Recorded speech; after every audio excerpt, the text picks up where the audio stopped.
Hello everyone, welcome to my YouTube channel. আজকের ভিডিওতে আমরা West Bengal council of higher secondary এডুকেশনের অন্তর্গত ক্লাস 12 থার্ড সেমিস্টারের অ্যান্টন চেকবের লেখা দ্য বেট এর পার্ট 2 নিয়ে আলোচনা করব। ইতিমধ্যেই দ্য বেট এর প্রথম 3 পৃষ্ঠা আলোচনা করে দিয়েছি। এর পাশাপাশি থার্ড সেমিস্টারের অন্যান্য যে সমস্ত প্রোজগুলি রয়েছে, যেমন the night train at Deoli, strong roots এবং যে সমস্ত কবিতাগুলি রয়েছে, আওয়ার ক্যাসুরিনা ট্রি এবং ইউলিসিস, সেগুলো নিয়েও আমি আলোচনা করে দিয়েছি। তোমরা ভিডিওগুলি প্লেলিস্টে গিয়ে দেখে নিতে পারো। ভিডিওটি শুরুর আগে শুধু একটাই অনুরোধ, যদি আমার চ্যানেলে প্রথম ভিজিট করে থাকো তাহলে প্লিজ চ্যানেলটিকে সাবস্ক্রাইব করে দিও। তাহলে চলো দেরি না করে শুরু করা যাক দ্য বেট গল্পের লাইন বাই লাইন অ্যানালিসিস। যেহেতু তোমাদের থার্ড সেমিস্টারে এমসিকিউ বেসড প্রশ্ন হবে, তাই গল্প পড়ার পাশাপাশি যে সমস্ত জায়গা থেকে এমসিকিউ প্রশ্ন হতে পারে সেগুলো নিয়েও আমি আলোচনা করব। তোমাদের পাঠ্য বইয়ের সাথে একটি পেন্সিল নিয়ে বসো, যাতে করে সেই সমস্ত জায়গাগুলি মার্ক করে রাখতে পারো। In the second year the piano was silent in the lodge. Lodge মানে কি? সেই বাড়ি, অর্থাৎ সেই বাড়ি থেকে যেখানটাতে বন্দিটিকে রাখা হয়েছে সেখান থেকে কিন্তু দ্বিতীয় বছর আর পিয়ানোর কোনো আওয়াজ শুনতে পাওয়া যায়নি। এই লাইন থেকে প্রশ্ন আসবে, ঠিক আছে? দাগ দিয়ে রাখো। And the prisoner asked only for classics. আর সেই যে বন্দি, প্রিজনার মানে বাজি রেখে ওই বাগান বাড়িতে যে লয়ার বন্দি হিসেবে রয়েছে তাকে কিন্তু এখানে প্রিজনার বলা হয়েছে। And the prisoner asked only for classics, এবং সেই যে বন্দি আস্ক ফর মানে চাওয়া, কি চেয়েছিল? ক্লাসিক্স। ক্লাসিক্স মানে হলে উচ্চ শ্রেণীর রচনা, ঠিক আছে? বা ক্লাসিক্সটাকে তোমরা এখানে ক্লাসিক্সও বলতে পারো। তাহলে এখান থেকেও প্রশ্ন আসবে যে দ্বিতীয় বছর সেই বন্দি কি পড়তে চেয়েছিল। In the fifth year music was audible again. অর্থাৎ এখানে তৃতীয় এবং চতুর্থ বছর কি করেছিল বন্দিটি সেটার কথা বলা নেই, চলে এসো একেবারে পঞ্চম বছরে। তো পঞ্চম বছরে কি হয়েছিল? মিউজিক ওয়াজ অডিবল। অডিবল মানে শ্রবণযোগ্য, শোনা যাচ্ছিল। এগেইন, আবার কিন্তু সেই মিউজিক শোনা যাচ্ছিল সেই ঘরের মধ্যে থেকে। And the prisoner asked for wine, এবং সেই যে বন্দি সে কিন্তু আবার মদ চাইছে। ওয়াইন মানে মদ, আর আস্ক ফর মানে একটু আগেই বলে দিলাম চাওয়া, ঠিক আছে? তাহলে সে কিন্তু আবার মদ চাইছে। প্রথম বছরে সে কি বলেছিল? মদ হচ্ছে একজন বন্দির কাছে সব থেকে বড় শত্রু। কারণ কি? কারণ এটা মনের আকাঙ্ক্ষাকে উত্তেজিত করে। কিন্তু পঞ্চম বছরে এসে সে কিন্তু ওয়াইন চেয়েছিল। Those who watched him through the window, অর্থাৎ সেই সকল ব্যক্তি যারা কিনা ওই ছোট্ট জানালাটাতে থেকে তাকে দেখেছিল, said that all that year he spent doing nothing but eating, drinking and lying on his bed. অর্থাৎ এই যে সারাটা বছর, পঞ্চম বছরটা, সে 3টে জিনিস শুধু করেছে: eating, drinking and lying on bed. খাওয়া দাওয়া, মদ্যপান করা এবং বিছানাতে শুয়ে থাকা। এছাড়া তিনি কিন্তু এই পঞ্চম বছরে আর কিছুই করেননি। Frequently yawning and angrily talking to himself. Frequently মানে কি? বারংবার, বারবার করে সে হাই তুলছিল। ইয়নিং মানে হাই তোলা। And angrily talking to himself, ক্রুদ্ধভাবে নিজের সঙ্গেই কথা বলছিল। He did not read books, সে কিন্তু বই পড়ছিল না। পঞ্চম বছরে সে কোনো বই পড়েনি। Sometimes at night he would sit down to write, মাঝে মাঝে রাত্রিবেলাতে সে কিছু লেখালেখি করতে বসতো। He would spend hours writing, তিনি ঘন্টার পর ঘন্টা কিন্তু লেখালেখি চালিয়ে যেতেন। And in the morning tear up all that he had written, আর সকালবেলাতে তিনি কি করতেন? সেই সমস্ত জিনিসগুলোকে কিন্তু ছিঁড়ে কুটি কুটি করে ফেলে দিতেন। টিয়ার আপ মানে ছিঁড়ে ফেলা। দ্যাট হি হ্যাড রিটেন, যেটা তিনি লিখেছিলেন। More than once he could be heard crying, একাধিকবার। মোর দ্যান ওয়ান্স মানে একাধিকবার। He could be heard crying, তাকে কাঁদতে শোনা গিয়েছিল ওই রুমের মধ্যে থেকে। In the second half of the sixth year, ভালো করে দাগ দিয়ে রাখো, ষষ্ঠ বছরের দ্বিতীয়ার্ধে, সেকেন্ড হাফ, ঠিক আছে? অর্থাৎ একটা বছরকে যদি আমি দুটো পার্টে ভাগ করি 6 মাস 6 মাস করে, তাহলে সেকেন্ড হাফ অর্থাৎ দ্বিতীয়ার্ধে সে কী করেছিল? The prisoner began zealously studying languages, অর্থাৎ সেই যে বন্দি সে আরম্ভ করেছিল পড়াশোনা। জিলাসলি, জিলাসলি মানে কি? নিষ্ঠার সাথে। কথাটা হচ্ছে জিল, ঠিক আছে? জেলাসলি মানে হচ্ছে হিংসা করা বা ঈর্ষে করা, কিন্তু জিলাস মানে কি?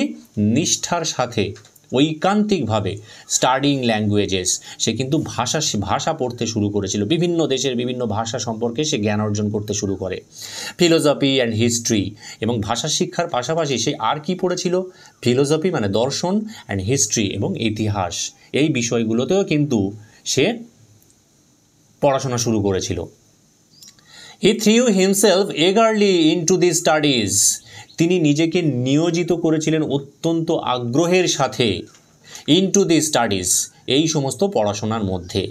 So much so that the banker had enough to do to get him the books he ordered.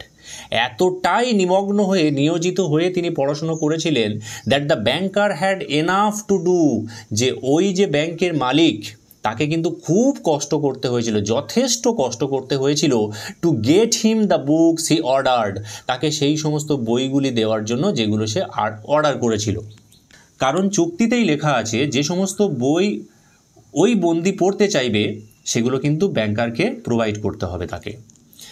In the course of 4 years, অর্থাৎ এই যে 4 বছরের কোর্স, মানে 6 বছর থেকে তার পরবর্তী 4 বছর আর কি, some 600 volumes were procured at his request, কিছু 600 বই were procured at his request, মানে সেগুলো কেনা হয়েছিল। প্রকিউরড মানে অ্যাকচুয়ালি রাজি করানো, এখানে কেনা।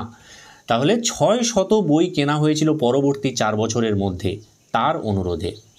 ইট ওয়াজ ডিউরিং দিস পিরিয়ড, আর ঠিক এই সময়কালে that the banker received the following letter from his prisoner, যে ব্যাংকার একটা চিঠি রিসিভ করেছিল তার সেই বন্দির কাছ থেকে, মানে ওই যে লয়ারটা তার কাছ থেকে কিন্তু ব্যাংকার একটা চিঠি পেয়েছিল। ঠিক আছে, দেখা যাক চিঠিতে কী লিখেছে সে। মাই ডিয়ার জেলর, আমার প্রিয় কারারক্ষক। জেলর মানে কারারক্ষক। পরীক্ষায় প্রশ্ন আসতে পারে এই জেলর বলতে কার কথা বলা হয়েছে, এটা কিন্তু ব্যাংকারের কথা বলা হয়েছে। আই রাইট ইউ, আমি তোমাকে লিখছি, দিস লাইন্স ইন 6 ল্যাঙ্গুয়েজেস, পরীক্ষায় প্রশ্ন আসবে। অর্থাৎ চিঠিটা কটা ভাষায় লেখা হয়েছিল? 6টা ভাষায় কিন্তু লেখা হয়েছিল। ঠিক আছে, আমি তোমাকে 6টি ভাষায় লিখছি। শো দেম টু পিপল, আর এই লেখাটা বিভিন্ন লোকেদেরকে দেখাও, হু নো দ্য ল্যাঙ্গুয়েজেস, যারা এই ভাষাগুলো জানে। যে ভাষাগুলোতে আমি চিঠিটা লিখছি এই ভাষাগুলো বিভিন্ন লোকেদেরকে দেখাও যারা সেই ভাষাতে পণ্ডিত। লেট দেম রিড দেম, তাদেরকে এটা পড়তে দাও। লেট দেম, দেম বলতে কি? সেই সমস্ত পিপল। রিড দেম, এখানে দেম বলতে কি? সেই চিঠিগুলো যে বিভিন্ন ভাষায় লেখা হয়েছে সেই চিঠিগুলো। ঠিক আছে, দুটো দেম কিন্তু দুটো আলাদা আলাদা জিনিস। তাহলে তাদেরকে এই চিঠিগুলো পড়তে দাও। If they find not one mistake, যদি তারা সেখানে একটাও ভুল খুঁজে না পায়, I implore you to fire a shot in the garden, আমি তোমাকে অনুরোধ করছি। ইমপ্লোর মানে কাকুতি মিনতি করা, অনুরোধ করা। আমি তোমার কাছে অনুরোধ করছি টু ফায়ার এ শট, একটা গুলির আওয়াজ করতে, ইন দ্য গার্ডেন, ওই বাগানের মধ্যে। That shot will show me that my effort have not been thrown away, আর ওই যে গুলির আওয়াজ, এটা থেকে আমি বুঝতে পারবো যে আমার যে এফোর্ট, আমার প্রচেষ্টা, have not been thrown away, একেবারে বৃথা যায়নি। থ্রোন অ্যাওয়ে মানে এখানে বৃথা যাওয়া।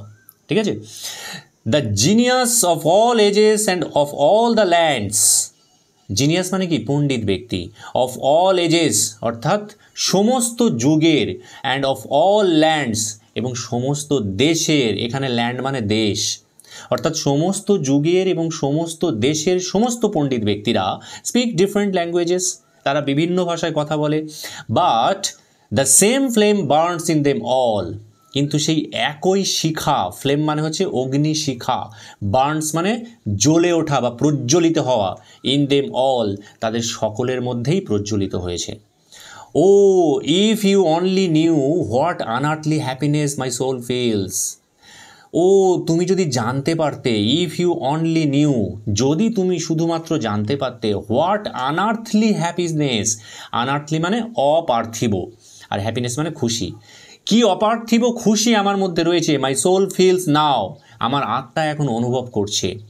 From being able to understand them, যখন থেকে আমি সেগুলোকে বুঝতে পেরেছি, অর্থাৎ ওই ভাষাগুলোকে যখন আমি বুঝতে শিখেছি তখন থেকে আমার মনের মধ্যে যে এত অনাবিল আনন্দ সেটা আমি তোমাকে বলে বোঝাতে পারবো না। The prisoners desire was fulfilled, অর্থাৎ সেই বন্দির যে ডিজায়ার, ডিজায়ার মানে কি? মনের ইচ্ছা, সেটা কিন্তু পরিপূর্ণ করা হয়েছিল। The banker ordered 2 shots to be fired in the garden. Banker আদেশ দিয়েছিল 2টো গুলি ছুঁড়তে, ঠিক আছে, 2 শটস দাগ দিয়ে রাখো, কটা গুলি ছুঁড়তে বলেছিল? 2টো, to be fired in the garden, বাগান থেকে যেন সেটা ছোঁড়া হয়। দেন আফটার দ্য 10th ইয়ার, তারপরে 10ম বছরটা কেটে যাওয়ার পরে, the prisoner sat immovably at the table, অর্থাৎ সেই বন্দি অনড়ভাবে বসেছিল, ইনমুভলি মানে কোনো নড়াচড়া করতো না, অ্যাট দ্য টেবল সেই টেবিলের উপরে, and read nothing but gospel, এবং তিনি কি পড়তেন? শুধু গসপেল পড়তেন 10ম ইয়ারে, ঠিক আছে। তাহলে 10ম ইয়ার মানে 6ষ্ঠ থেকে 10ম পর্যন্ত এই 4 বছর তিনি কিন্তু প্রায় 600-র উপরে বই পড়ে ফেলেছেন, ঠিক আছে। আর 10ম ইয়ারে তিনি কি করছেন? তিনি শুধু পড়ছেন nothing but the gospel. Nothing বাটটা তুলে দিয়ে আমরা অনলি বসাতে পারি, এটা একটা গ্রামার তোমরা জানো, ঠিক আছে। নেগেটিভ আছে, এটাকে তোমাকে অ্যাফার্মেটিভ করতে দিতে পারে। তাহলে সে শুধুমাত্র গসপেল পড়েছিল। গসপেল মানে দেখো এখানে নোট দেওয়া আছে, the first 4 books of the new testament. পরীক্ষায় প্রশ্ন আসবে গসপেল বলতে কি বোঝানো হয়েছে? নিউ টেস্টামেন্টের অর্থাৎ বাইবেলের 2টো ভাগ আছে, ওল্ড টেস্টামেন্ট এবং নিউ টেস্টামেন্ট। আর নিউ টেস্টামেন্টের প্রথম যে 4টে বই সেগুলোকেই এখানে গসপেল বলা হয়েছে। সেই 4টে বই কি কি? ম্যাথু, মার্ক, লুক এবং জন, ঠিক আছে। This books tell the story of Jesus life, teaching, death and resurrection. এই বই থেকে তুমি কি জানতে পারবে? যীশু খ্রিস্টের জীবন সম্পর্কে, তার যে শিক্ষা, তার মৃত্যু এবং তার যে পুনর্জন্ম সেটা সম্পর্কে জানতে পারবে।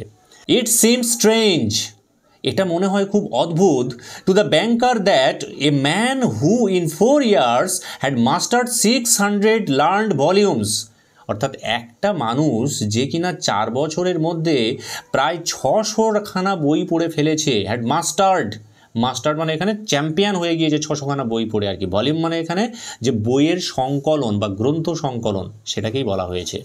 শুড ওয়েস্ট নিয়ারলি এ ইয়ার, সে হয়তো প্রায় একটা বছর নষ্ট করে দিচ্ছে ওভার 1 থিন বুক, শুধুমাত্র একটা চিটে বই পড়তে গিয়ে। এই চিটে বইটা কি ছিল? এটা ছিল সেই গসপেল, ঠিক আছে। ইজি অফ কম্প্রিহেনশন, যেটা কিনা খুব সহজেই বুঝতে পারা যায়, মানে খুব সোজা একটা বই, সেটা পড়তেই প্রায় 1 বছর কাটিয়ে দিয়েছে। কম্প্রিহেনশন মানে বুঝতে পারা বা উপলব্ধি করা। Theology and histories of religion followed the gospel, আর এই গসপেলটা পড়ার পরে তিনি কি পড়েছিলেন? থিওলজি মানে ধর্মতত্ত্ব, তলায় দেওয়া আছে দেখো, the study of god and religious believes, ঠিক আছে, ঈশ্বরকে নিয়ে পড়াশোনা এবং ধর্মীয় বিশ্বাস নিয়ে পড়াশোনা। তাহলে থিওলজি মানে আমরা বলতে পারি ধর্মতত্ত্ব। অ্যান্ড হিস্ট্রিজ অফ রিলিজিয়ান, আর বিভিন্ন ধর্মের ইতিহাস। ফলোড দ্য গসপেল, গসপেলের ঠিক পরে পরেই, ফলো মানে অনুসরণ করা, গসপেল পড়া শেষ হলে তিনি এই 2টো জিনিস কিন্তু পড়েছিলেন। পরীক্ষায় প্রশ্ন আসবে, দাগ দিয়ে রাখো, যে গসপেল পড়ার পরে তিনি কি কি বই পড়েছিলেন? থিওলজি এবং হিস্ট্রিজ অফ রিলিজিয়ান, ঠিক আছে। চলে এসো পরের বেলাতে। In the last 2 years of his confinement, অর্থাৎ তার কারাবাসের শেষ 2টো বছর মানে 14 এবং 15, এই 2টো বছর, the prisoner read an immense quantity of book, সেই যে বন্দি সে কিন্তু প্রচুর, ইমেন্স মানে হচ্ছে প্রচুর, কোয়ান্টিটি মানে পরিমাণ, অফ বুকস অর্থাৎ প্রচুর পরিমাণে বই পড়েছিল। কি বিষয়ের উপর বই পড়েছিল? কোয়াইট ইনডিসক্রিমিনেটলি, কিছুটা নির্বিচারে। ইনডিসক্রিমিনেটলি মানে নির্বিচারে, এলোপাতাড়ি যা বই পেয়েছে সেই বইটা পড়ে ফেলেছে। At one time he was busy with natural science, একটা সময় তিনি ব্যস্ত হয়ে পড়লেন কি পড়াশোনা নিয়ে? ন্যাচারাল সায়েন্স, প্রকৃতি বিজ্ঞান নিয়ে। And then he would ask for Byron or Shakespeare, বিজ্ঞান নিয়ে পড়াশোনা করতে করতেই তারপরেই তিনি চেয়ে পাঠালেন কি? Byron or Shakespeare. দেখো এরা কিন্তু ইংরেজি সাহিত্যের দিগ্গজ ব্যক্তি, এই 2জন ব্যক্তি, ঠিক আছে। There were notes on which he demanded at the same time books on chemistry, আর ভেবে দেখো, প্রথমে ন্যাচারাল সায়েন্স পড়লো, তারপরে বাইরন এবং শেক্সপিয়ারের লিটারেচার পড়লো, আবার তিনি কি অর্ডার করছেন? হি ডিম্যান্ডেড, তিনি দাবি করলেন, at the same time books on chemistry, অর্থাৎ রসায়নের বই তিনি কিছু চেয়ে পাঠালেন। And a manual of medicine, এবং ম্যানুয়াল মানে আমরা বলতে পারি গ্রন্থ, অর্থাৎ চিকিৎসাবিদ্যার কিছু গ্রন্থ তিনি কিন্তু চেয়ে পাঠালেন। অ্যান্ড এ নোবেল, এর পাশাপাশি আবার একটা উপন্যাস। And some treatise on philosophy or theology, এবং ট্রেটিস মানেও গ্রন্থ, ঠিক আছে, অর্থাৎ ফিলোসফি এবং থিওলজি মানে ধর্মতত্ত্ব এবং দর্শন, এই দুটো বইও কিন্তু তিনি পড়েছিলেন।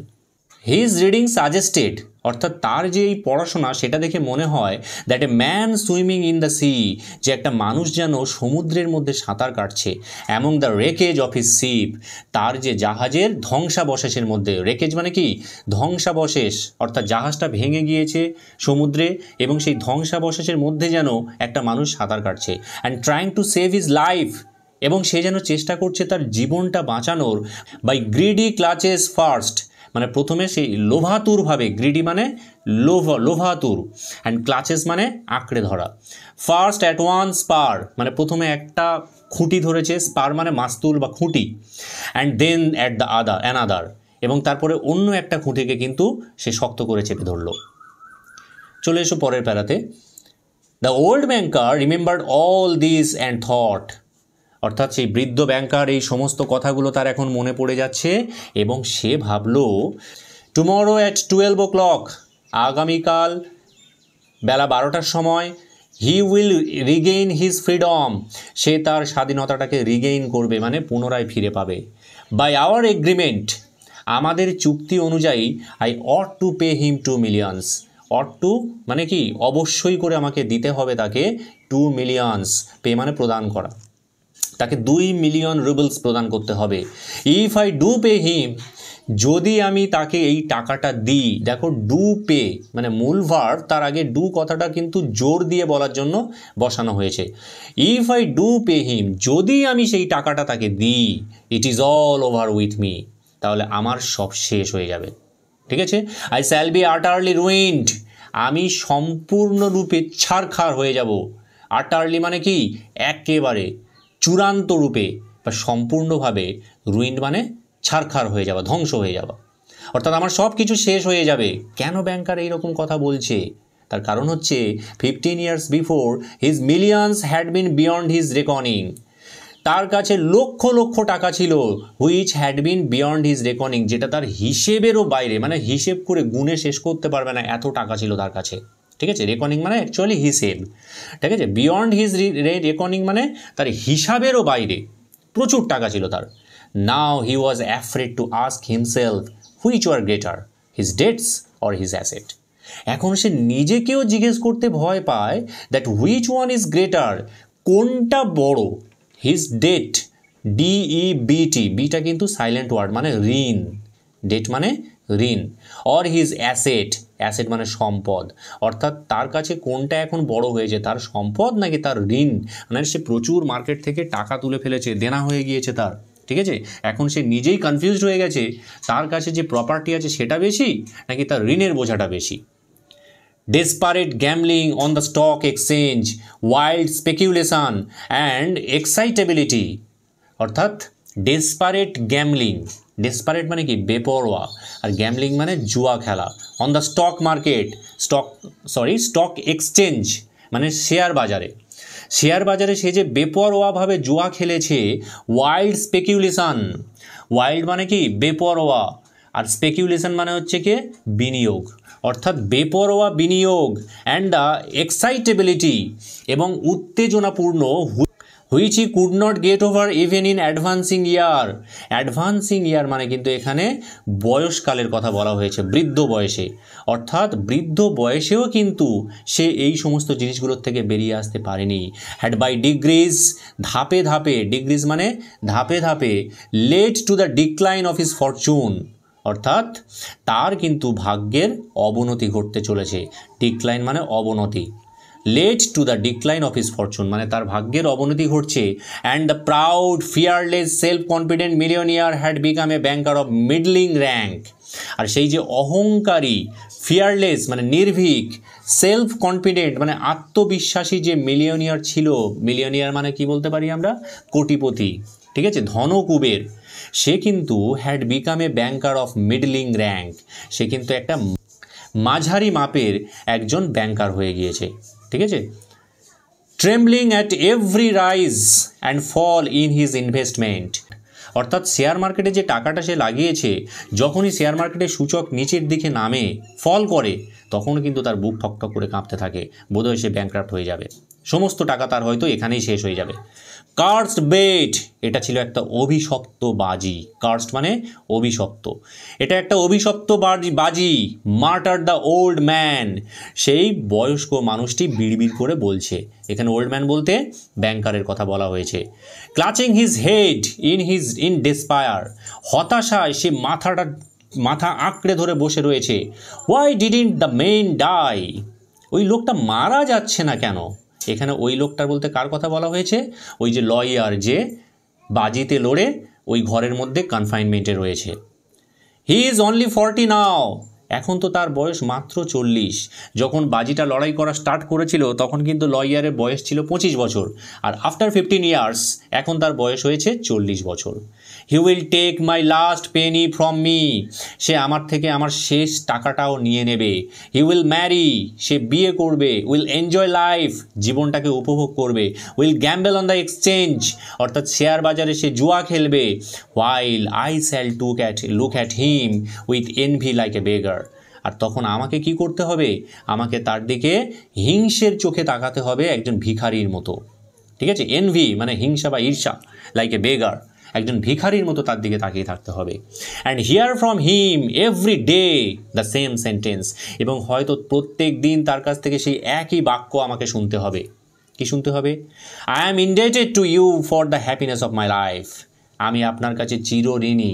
ইনডেটেড মানে চিরকৃতজ্ঞ থাকবো বা চিরঋণী থাকবো। For the happiness of my life, আমার জীবনের সুখের জন্য। লেট মি হেল্প ইউ, আমাকে সাহায্য করতে দাও তোমাকে, অর্থাৎ আমি তোমাকে সাহায্য করতে চাই। No it is too much, না এটা হচ্ছে খুব বাড়াবাড়ি হয়ে যাচ্ছে। The one means of being saved from bankruptcy, অর্থাৎ দ্য ওয়ান মিনস একমাত্র উপায়, মিনস মানে উপায়, একমাত্র উপায় of being saved from bankruptcy, অর্থাৎ ব্যাংক্রাপসি মানে কি? দেউলিয়া। দেউলিয়া হয়ে যাওয়া থেকে বাঁচার একমাত্র উপায় হলো অ্যান্ড ডিসগ্রেস, ডিসগ্রেস মানে অপমান, অর্থাৎ অপমান এবং দেউলিয়া হয়ে যাওয়া থেকে বাঁচার একমাত্র উপায় কি? Is the death of that man, ওই লোকটার মৃত্যু। অর্থাৎ লোকটা যদি না মারা যায় তাহলে কিন্তু আমার সিচুয়েশান খুব খারাপ হতে চলেছে। ইট স্ট্রাক 3 o'clock, ঘড়িতে এখন 3টে বাজে। দ্য ব্যাংকার লিসেন্ড, সেই যে ব্যাংকার সে কিন্তু কান পেতে শুনছে। এভরিওয়ান ওয়াজ অ্যাসলিপ, সবাই ঘুমে আচ্ছন্ন।